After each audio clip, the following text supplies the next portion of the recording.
Tēnā tātou katoa, good evening. A three-headed taniwha, the enemy of Māori. That's how the government has been described at Rātana today, as it was given a strong message from Māori not to mess with the treaty. The usually quiet crowds at Rātana are this year making it very clear how they feel. Here's political editor Jenna Lynch. Tubas and trombones, the familiar uplifting tones of the Rātana brass band was the most welcoming sound they'd hear today. In speech after speech, the government taken to task.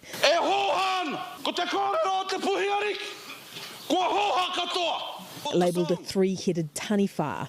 One day a taniwha went swimming in the moana. The enemy of Māori. It's the ranks of the coalition government.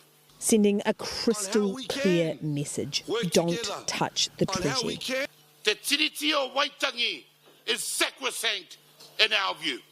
We don't expect to be just spoken to. We want the opportunity to be walking side by side. If there is any measure of meddling with the tiriti o Waitangi, Māori will not sit idly by. The Prime Minister pledging to honour it. The government has no plans and never has had plans to amend or to revise the treaty or the treaty settlements that we have all worked so hard together to achieve.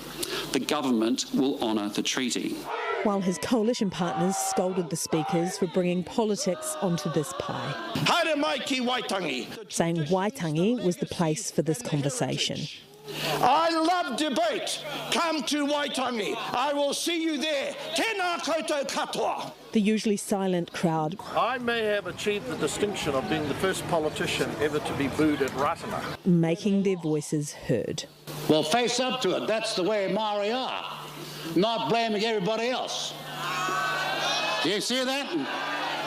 That doesn't give you pause for thought, being called a three-headed taniwha and the enemy of Māori? No, what I'm focused on is making sure that I have good conversation with Māori leaders, which I have been doing over the last year or so. I sense that the mania that gripped iwi in the seabed and foreshore is starting to trickle through over the principles of the Treaty of Waitangi. The government's agenda dominated Rātana's agenda, front and centre the ACT Party's Treaty Principles Bill. I think the only one that needs lesson 101 on Te Tiriti o Waitangi is David Seymour.